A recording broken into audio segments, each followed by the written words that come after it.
Guys ready?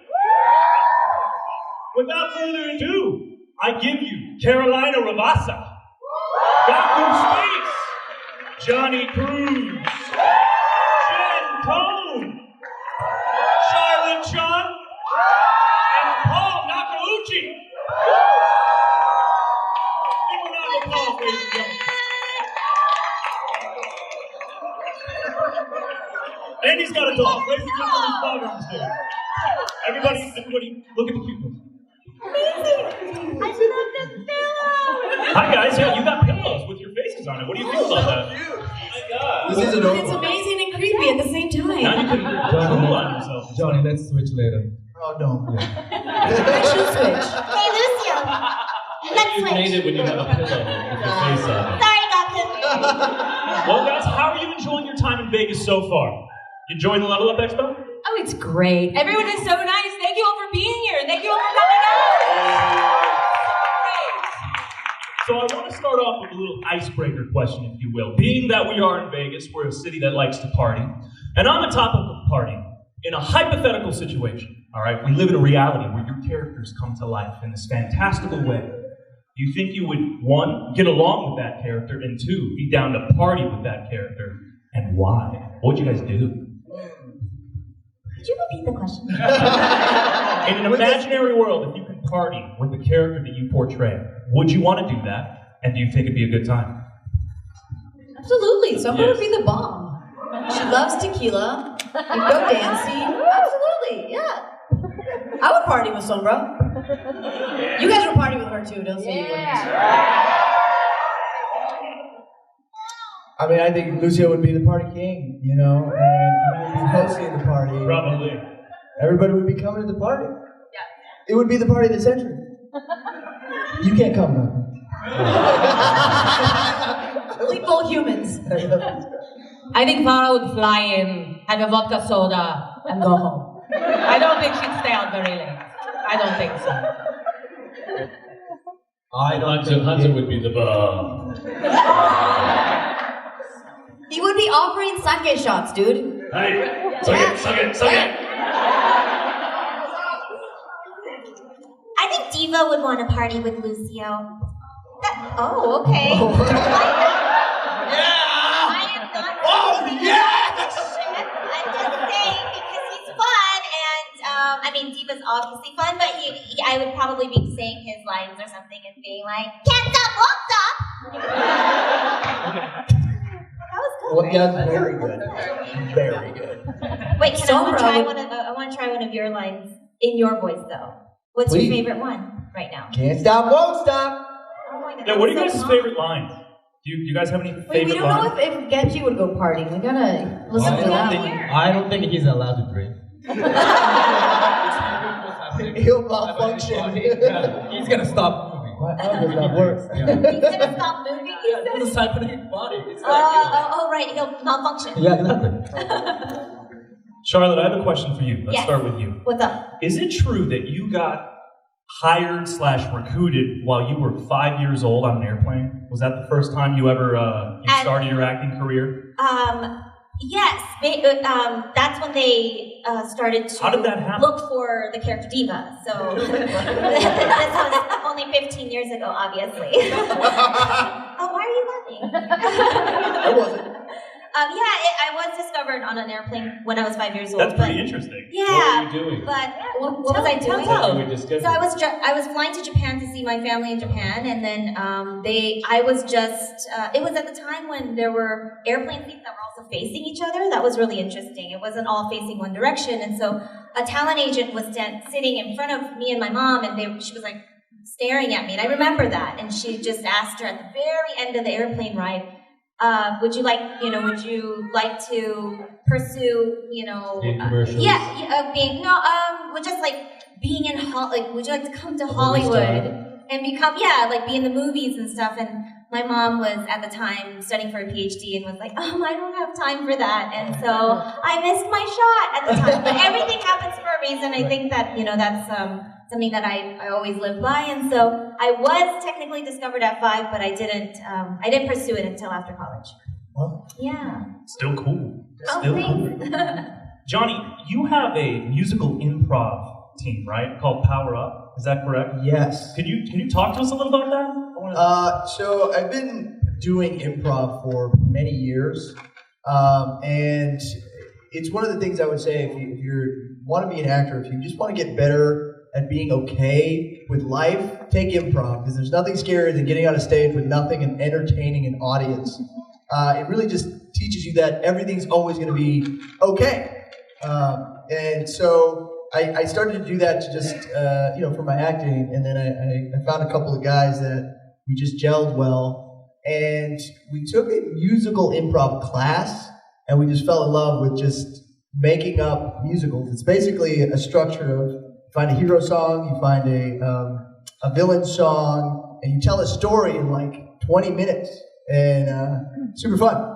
And we haven't done it in about a year, but it's been something we actively have been doing over the past 5 years. So you make up the melody and the lyrics while you're doing it? While you're doing it. So it's basically, we have a pianist who he's just creatively, like, you'll start a scene based off an audience suggestion, and then you just go into... Any suggestion?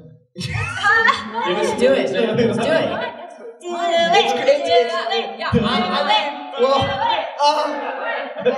You do like sort of Sorry, instant bud. rap, you just kind of come up like with the Well, rap it's kind of like, I guess it would be, yeah, you're just singing based off of, like, you'll have a character. So if we were in a scene, like, we're husband and wife or something, Oh. and wife, husband, wife, and wife, two wives. Two wives, why not? Husband, Sure. wife, and wife. Okay. We're close to Utah. It's good. Yeah, basically we start a scene and having, like, I don't know, our relationship, and we establish it. And at some point there comes a point in the scene where the musician will just start playing, and then you just have to make up a song right at that moment. So, Okay. yeah, I mean, are there any instruments in the audience? Johnny, tell wife number 2 to stop using my hair gel. And then Wife number 2, please stop using wife number 1's hair gel. I don't use hair gel. Beautiful. Brought tears to our Oh my eyes. God, that was so moving. I was so moved right now, aren't you? Paul, you have a musical theater background as well, right? Yes, I do that. Can you talk to us about your Broadway experience? Yes, I did the King and I Scoot across on the Broadway. I did the King and I on Broadway. That is a couple amazing. times, actually. Wow. In '96, and then I was just on Broadway about 4 years ago with the King and I, with this time with Ken Watanabe as the King, and I was the Kralahome. But I've done the King and I many times. Sing it. There are times I almost think I am not certain of what I absolutely know.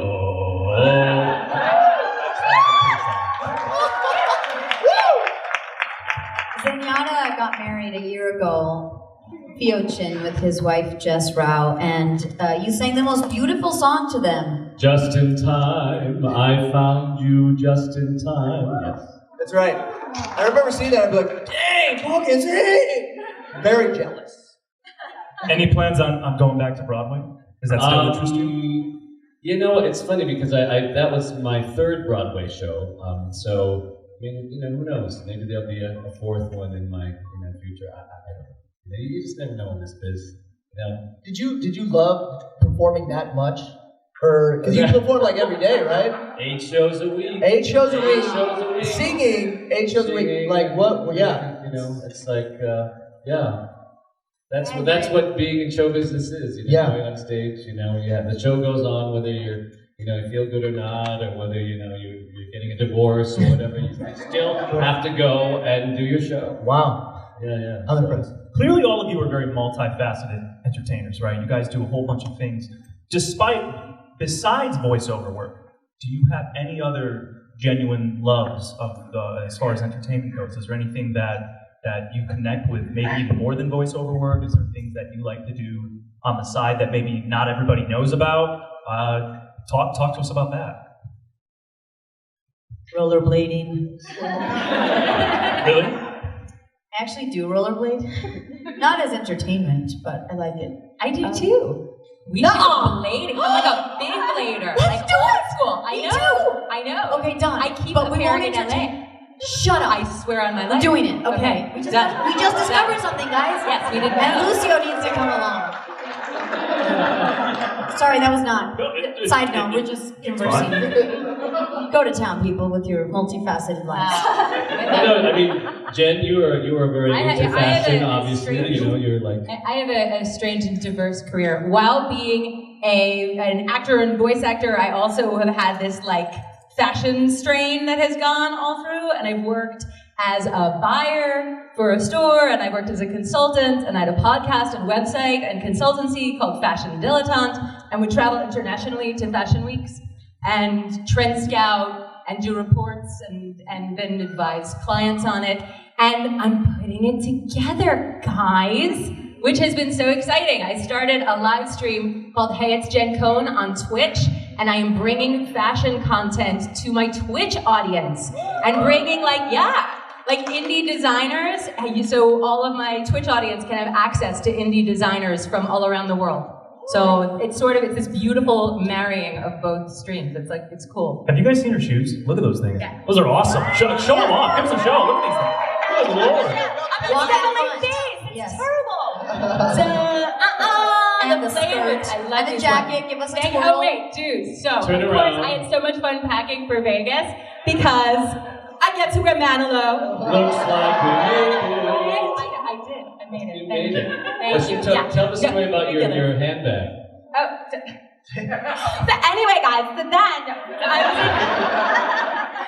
I was in Paris doing a trend scouting report, and these fabulous designers called Moy London, Maui London is how it's spelled. They had the dealer bag on this stand, and I lost my mind completely. And they only had like the sample on the stand, and I'm like, dudes, it's mine. You have to let me take it. They're like, what? I'm like, no, I'm taking it off of this stand. I have to have it. You have to let me carry it. So I took it. They let me, which was amazing. And the only other American who has this dealer bag is Madonna. No way! And she's here today! Madonna, come on up! But Madge is a copycat, dudes, because I had it first. I stole it off of the stand. Madge. So Madge copied me. Don't So steal. yeah. Don't steal. Yeah. What about you, Gaku? I know you do baseball. You used to play baseball, right? baseball, yeah. And then you're into Filipino Kali, if I'm not mistaken, Japanese swordsmanship. You're not a one-trick pony either. Yes, the martial arts to my kind of other passion, and I teach. You teach. I teach in LA. What exactly do you teach? Filipino colleague, and then to female who like self-defense. Those are lazy dangerous. So, what's To defend ourselves against you. no, just to how to escape, and then you don't fight. No, I understand. Yeah, Filipino Kali? It's like a martial art. yeah, that's with stakes and knives. Oh, with knives. Oh. Oh. So you're like Steak like knives? throwing. You're trying to kill me. Oh. That's what you show on Gaku- Instagram, right? Huh? Like with the sticks and Yeah. the knife. That's what you're always featuring on IG stories. Exactly. Yeah. Shirtless? No. Well, yeah, you are. Go to Gaku's Instagram today and see shirtless photos of Gaku. It's sexy. Jealous. You know. Yeah, I know. Amazing. What are you guys, clearly there's a lot of things that people may know about you, but are there things that, I'm sure there's a lot of things we don't know about you, but are there certain people or movements or games or anything that you're a fan of that has shaped who you are today? Is there anything that you draw a genuine sense of inspiration from that you utilize and hone within your own craft? You guys can just go in there. I grew up on Disney movies, for sure. They'd arrived to Columbia like 6 months late, so you guys had watched Aladdin and I would watch it 6 months later. But I loved character voices, and I didn't get into animation till about 2 years ago doing voices, but Robin Williams was a huge inspiration. When he was the genie, and even him in Fern Gully. I don't know if you guys have seen that one, but yeah. And Pumbaa and Timon, I love the little sidekicks that are all crazy and funny. And I'm doing a lot more animation now, and I love those characters. So that was a huge part of my life as a kid. you Like started- I didn't do I watched all the Star Wars ones, but it wasn't part of my childhood as much as Disney was. Do you think that kind of shaped how because you had an interest in theater, right? You practiced theater for a long time as well. Yeah, I mean, I was just a hyperactive child, and my mom needed to put me into something to, you know. So, no, I loved theater since I was a kid, but I didn't realize, and I watched animation and loved it and got inspired by it, but I didn't start actually doing it till recently. So I think that just acting's been a part of my life since I was about 4. What about you guys? When I was a mere child of 10 years old, I had a 12-year-old friend who had a 14-year-old friend who recommended to my 12-year-old friend that her dad had to take us, my 10-year-old self and her 12-year-old self, to go see the Rocky Horror Picture Show. And that changed everything. Like, absolutely everything. And I was obsessed from then on, and I still will find myself laughing because Frankenfurter is my forever style icon. Like, everything is inspired by Frankenfurter. There was a moment when Mac did a collaboration with the Rocky Horror Picture Show, and there was in Times Square in New York City this enormous billboard of Frankenfurter up on a building, and I look up and I'm like, curly hair, check. Red lip, check. High neck with the cutout for the shoulder, check. Fishnets, check. Platforms, check. And I was Frank. I'm right now. I'm Frank right this second. Like, it's so, yeah. So forever.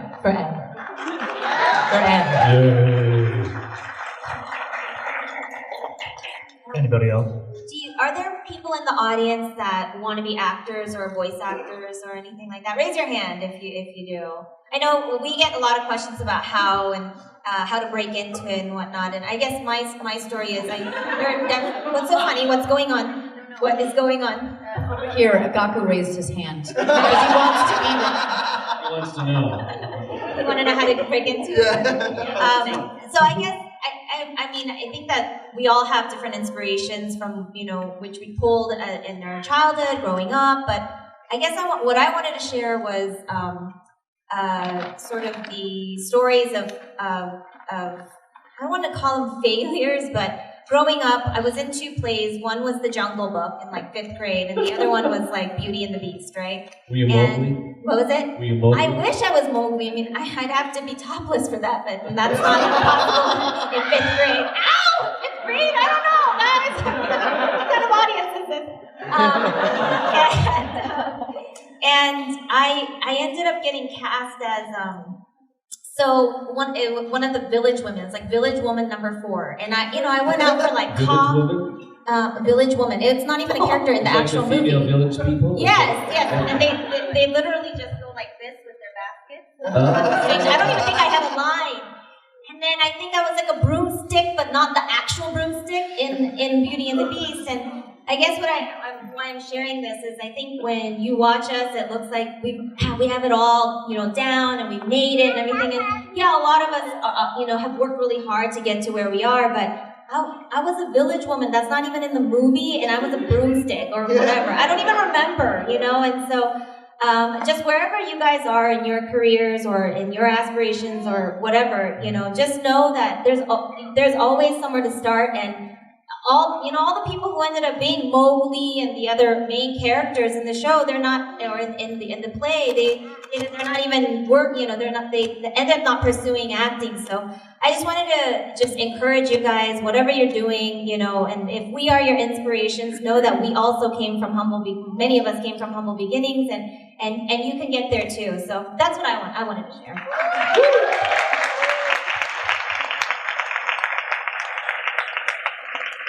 Is there anything you guys wish you knew sooner in your career?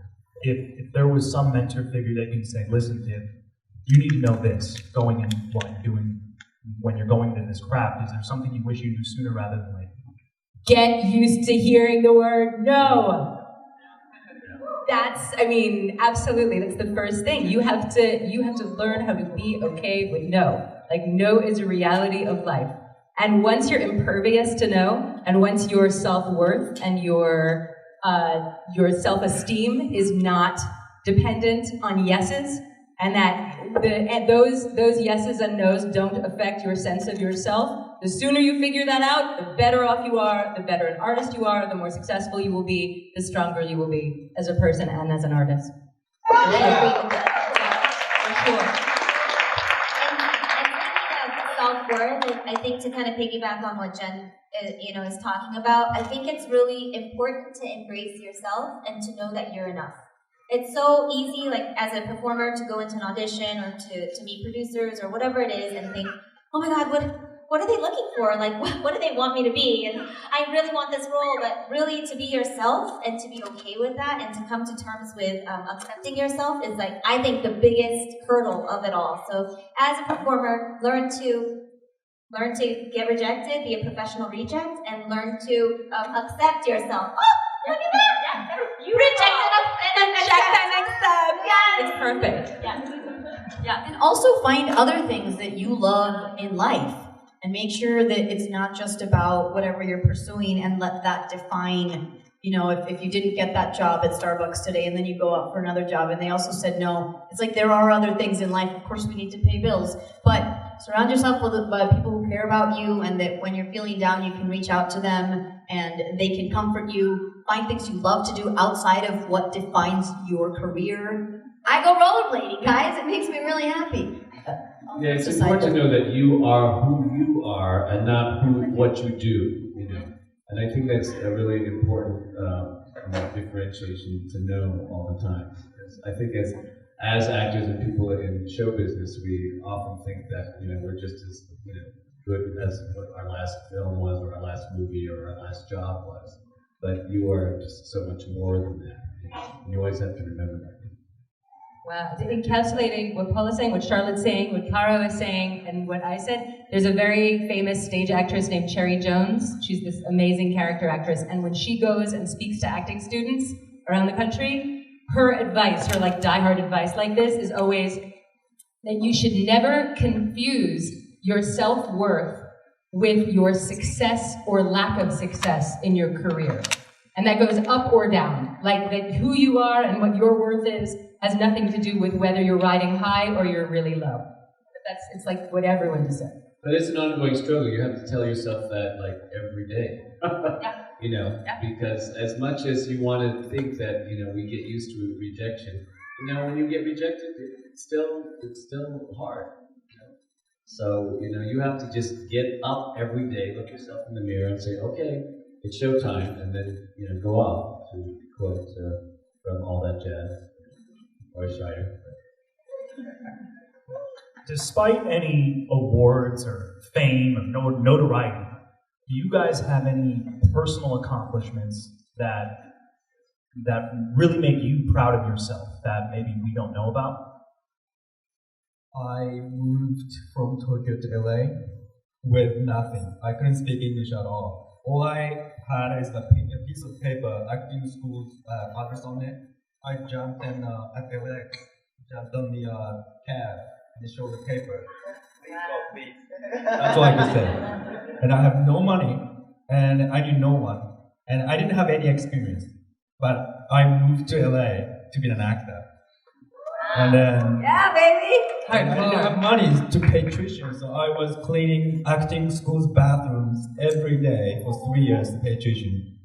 And then me and my buddy from Germany, we didn't have money, so we went to a 99-cent store, bought a pasta, canned tuna, and pasta sauce, $3. Share the food, me and him. And yeah, but I'm proud of myself. I was a little bit ignorant, but brave. Naive. And brave. And I didn't know how much LA suck, and then I told it's great. But yeah, but I'm here and talking to you guys. So And now you're Genji. yeah.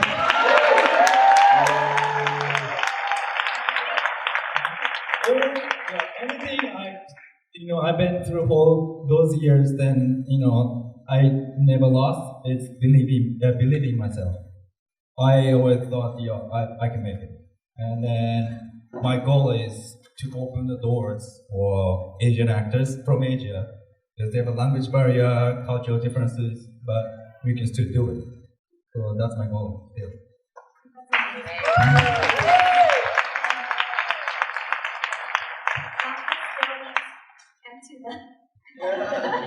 He still keeps it humble.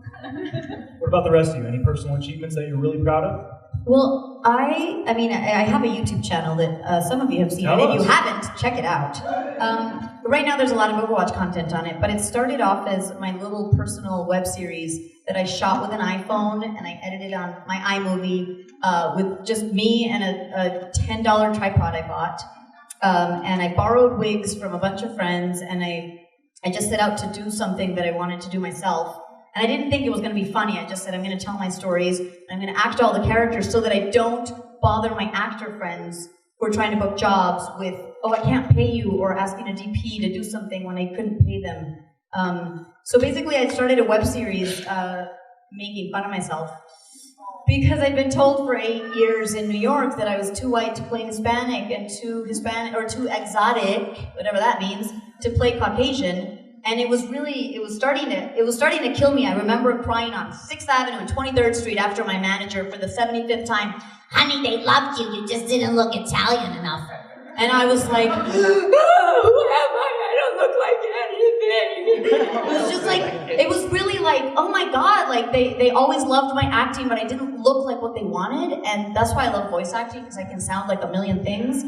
But I started doing it, and I just put it on YouTube, and it takes a lot of bravery to say, I'm gonna play a random dude with like golden teeth or a unibrow and be super weird and embrace my inner weirdo and just put stuff out there that isn't, Hollywood, and oh my gosh, I'm so dramatic doing this acting role, and it takes a lot of guts to do something like that, which I still, sometimes I'm like, oh my God, I can't believe I'm gonna post this, but it helped me discover that I love sketch comedy, that I can edit, that I can do all these accents that I didn't know I could do. Like, it was kind of this self-discovery thing that now it just makes me happy, and I like making my characters and having fun with them, but I didn't know what it was going to be. And I did it with no budget. So that's another way to hopefully inspire you guys to do stuff with nothing.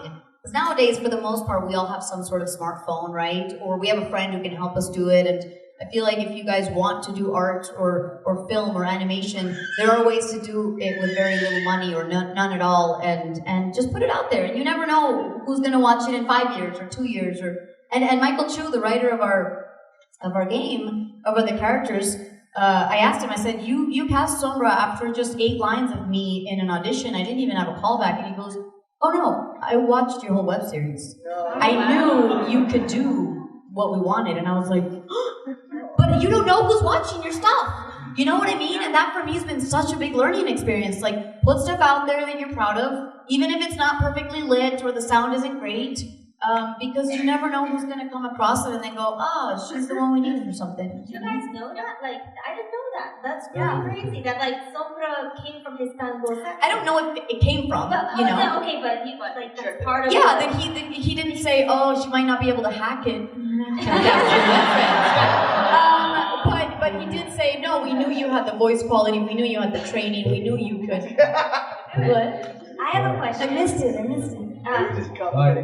Are your characters, like the Aroma Lady and the Gold Teeth Man, are they based on people you've met in your life?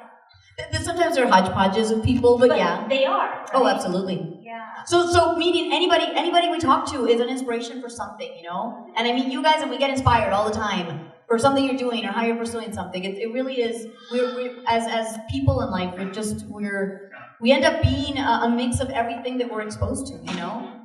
I think what's cool about your characters, I'm a fan of all your characters from the beginning. Yes, thank you. And is that you're able to make, impersonate and these, I don't know if caricatures are is the right word for it, but of people without making fun of them. Because there's a fine line, because I've seen things that are just more offensive, and none of it ever is. It's always really positive and always, I think, makes everyone laugh. Well, they were all coming from the heart, and from me kind of suffering in this thing. And the other, I'm going to stop talking on this mic, I promise. But my problem, which was I'm too white to play Latina, ended up being the crux of my web series Anglo-Saxon and me inventing that name, and then it was like the solution to it all.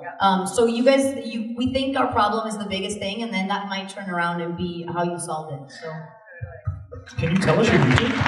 Oh, the YouTube channel is called Hispanglo-Saxon, and the way to remember it is Hispanglo-Saxon. I like it. Johnny, what about you? Is there anything in particular that you're really proud of that maybe we're just not aware of? I would think that, Something happened inside. well, I could say all the stuff that I've made, or the fact that I made stuff and put it out there, but I think the real thing that I look back at and has been the most important to me has been me taking responsibility for the relationships in my life. And that means like with my family, my mother, my sister, my father, the people around me. Is like there's a lot of blame placed that we do as humans to the people around us. And the minute you start looking at your life and saying, how am I contributing to this relationship? How am I affecting it? How am I making it what it is? You really start to see that there's so many judgments coming from you onto the other person that they feel energetically. So when you're with someone and you're judging them, whether you think so or not, you guys are feeling it. And so one of the biggest things I think was the hardest thing was how to become self-aware of the way in which I was approaching my mom, my sister, and my father, and how to make that relationship better. And over time, it was just like the more open I was just to see them without judgment, the closer I got to them, and the better our relationships got, to the point where the relationships in my life are the most important and have given me the most fulfillment. That's what it's. That was poetic. I love that. At Johnny's birthday party, he made each one of us tell Johnny how much we like Johnny. One by one, we stand up circle, one by one. Yeah, and I was like, no, and I said, no bits. You have to be vulnerable. You have to say what you like about me. And you know, it's interesting. People gave such emotional, meaningful things when you stop making a joke that I was like, that was so meaningful to me. Wanted to hear more, huh? Yeah, of course. But I think afterwards they were like, thank you for, a couple of people was like, thank you for allowing me to show you that, right? I gave them a platform and said, no bits, no jokes, be real with me. And I think afterwards everybody was like, hey, that was cool. Yes. That wasn't as weird as I thought. But it was weird for me to be like, okay, tell me how much you love me. No bits. But I mean, like, to be that open and vulnerable with people, it's not easy. You know, to look at, I think one of the biggest things I learned in my relationship with my girlfriend is like, when she does something to me that hurts my feelings, we will be like passive aggressive and we won't say anything, we'll stew and we'll make up all these things in our brain. The thing that's helped me the most with people is to look at them and say, hey, you know what just happened? What you just did, it hurt my feelings. To say that in that way, it feels like, when I first started doing it, it felt so like, but it opens up a world where you're not accusing, you're not going to these weird other ways to handle your emotions. You're just sitting there open and vulnerable and saying, hey, that hurt my feelings. And then that opens up a place for them to be like, oh, what about it hurt your feelings? And then it leads to communication. It's no longer assumptions or all these things we're putting out. It leads to just genuine connection. Yeah. Paul, what about you besides that adorable creature in your life? I think that, I'm proud that my relationship, my marriage, it's something that it takes daily work, and it's not easy to wake up with the same person every morning. We go through a lot of issues, and we've had our ups and downs, but having really just sat there in the times that we have had difficult times, and gone through it and not throw up your hands and go, you know what, I can't deal with this anymore. To really stay in it, is I'm proud of the fact that we've stayed, made it this far, because we had a lot of rough times. David and I. So we are. How many years? Well, we've been married for 6. We've been going on 6 years this year. But we've been together for almost 12 this year.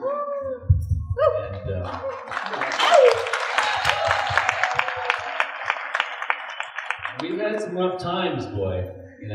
I mean, we've run the gamut of, what rough is with a capital R, So, but we're at a really great place right now, and then I feel proud that we've made it this far, and now it just feels like we're going to just go on, for another 12 years. So I'm proud of that.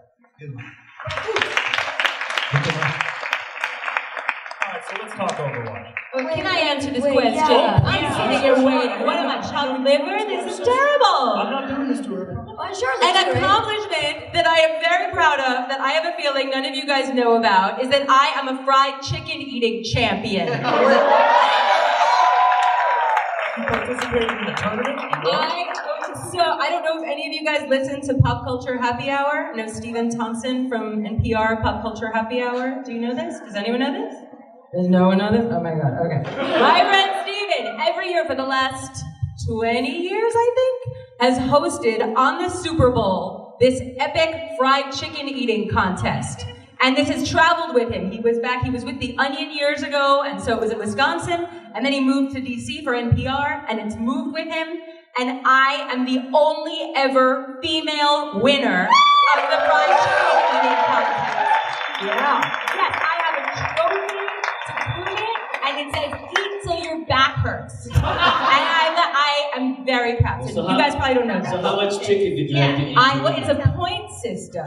It's a point system. But I think it came out to something like 14 or 16 pieces. It was something. It was. What pieces? Are we talking drumsticks? No. It was like 4 or 5 breasts, like 5 thighs, 3 drums. It was insanity. It was total insanity. I was very, very proud. And what was the time? Very proud. What was the time? Over the course of the Super Bowl. But wait, to add pride to it, so I have an 11-year-old son who won it this year. Oh my gosh! He's 11? And he kicked my butt. He totally kicked my record. I think he won for all time most points ever. He ate 20 something pieces. He ate some terrifying amount of chicken. Totally frightening. So I'm very proud. I have started a fried chicken eating dynasty. I'm very proud. Did you win a hot dog eating contest too? No, I go to the hot dog eating contest. I seem to really like competitive eating, don't I? I do. The Coney Island hot dog eating contest, where we go and we cheer on the hot dog eating competitors. Yeah. This is the The Nathan's one. Yeah, the one that was Kobayashi. Japanese guy. Incredible. You know what? I've seen Joey Chestnut win several times, but I never got to see. I watched Kobayashi on TV. I wasn't there in person to watch Kobayashi win. But I love competitive eating. If So much fun. any of you don't know, Nathan's has sponsored this hot dog eating contest in Coney Island, New York, every year. 4th of July. 4th of July, and Kobayashi was this little Japanese guy who was the top eating hot dogs guy for I don't know how many years. He won. I think he was the winner for 5 or 6 years. But the thing was, he revolutionized the sport because up until Kobayashi, people ate normal amounts of hot dogs, but he figured out a system to he would break them apart and he would separate the bun from the hot dog and he would eat it in a certain way, and he quadrupled what anyone before him had ever done. And so he was the first athlete competitive eater. So he changed the game, Kobayashi. I think we should take some questions from the audience. Would you like to do that? Yeah, because we're running out of time and they all have questions. Hey, listen, right? this is So your you guys panel. have questions? Yeah? Okay. Okay. Let's do it. Go ahead. Yes. Actually, a comment and a question here.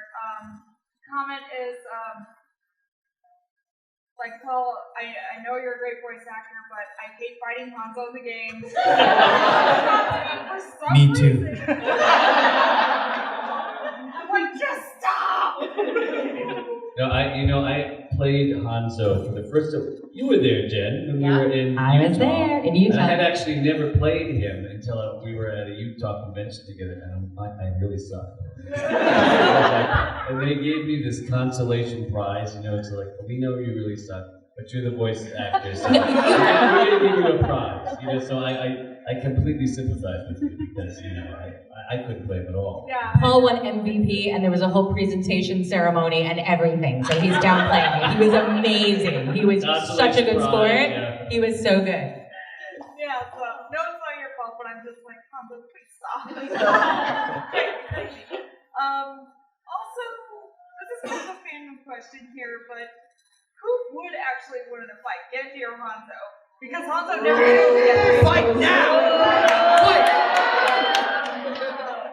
Did you watch the anime, Jordan? Genji never did die, technically. He could have. Say they tied. I think just Hans is a very good swordsman, and I think he might have stopped after he kind of killed Genji, so changed the weapon. So if he goes back to the sword, maybe he can beat Genji. That's why I think Genji just kept training. I like that. I like that answer. He gets stronger than Hanzo yet. So that's my opinion. Good, huh?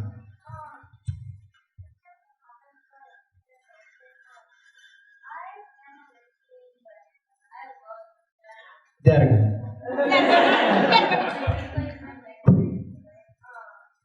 Second favorite.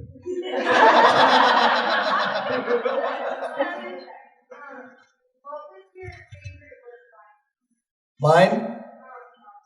Samba. My favorite voice line? I know who's been naughty. I have a lot, but that's one that's like top. Or I'm in fuego. Ugh, I can't believe I just said that. Over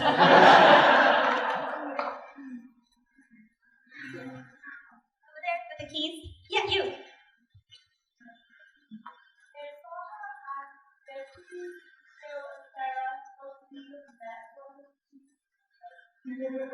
Well, it should definitely fly, for sure. In the mech suit, because I want a mech suit. I would steal Genji's sword and rollerblade up into the sunset! Over there with the white hat. So, you know that from this cereal, that each of your characters that have cereal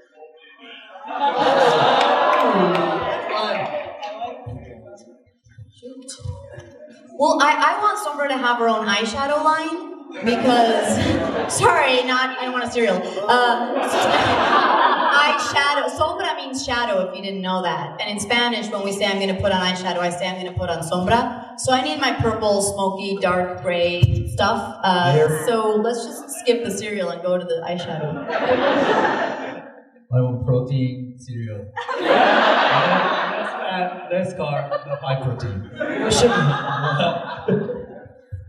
Farrell's cereal would be mother approved. Something very healthy, I think.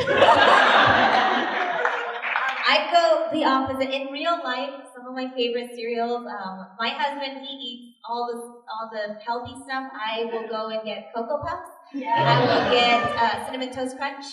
I will get, this is the best one for me, Fruity Pebbles. I think I'm going to have to make a really unhealthy one called Sugar Bunny. Hanzo fixed. Great!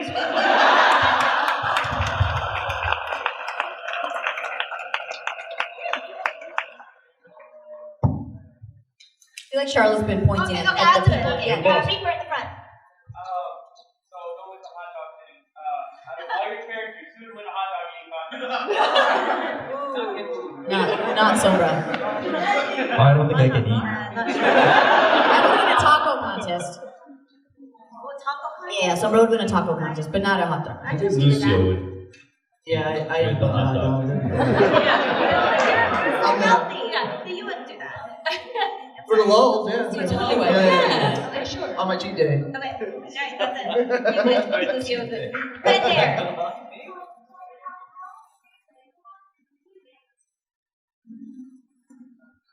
I play, before my baby, I played almost every day, and then now it's not so much. But I keep up because I think it's really important and it's fun, and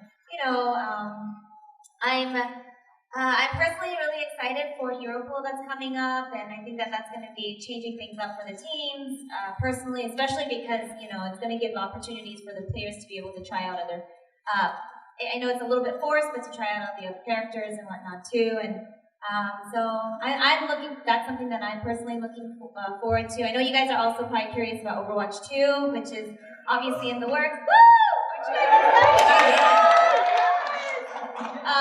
And for me personally, I saw a little snippet of Busan, so I think that, Diva will have a little appearance in it, and looking forward to story mode and PvE and all of that. So yeah, I think there's a lot in store. If I'm being honest with this future of Overwatch, so hopefully you guys will enjoy everything that's going to be coming out. Now, guys, we got time for one more question, okay? So I'll let you pick one more. This is so much pressure. The blonde people. So just in general, when you're because every season, there's been a lot more. What's that like? Continually be adding more people to your team, especially you guys interact a lot, or is it When we record alone, but as new characters come out, we get to meet them, and it's really fun. The voice actor for Sigma and Baptiste are so cool, and I can't wait to hang with them at cons, so I feel like I love when new people come into the family. It's been a really, really fun thing. Yes. We lucked out. Guys, if you have more questions, so we're going to be at our tables signing. Yeah, go visit them. You can come say hi if you don't want an autograph or a picture, and, we're happy to... I'll give some boobs for sure. Guys, let's give them a round of applause, shall we?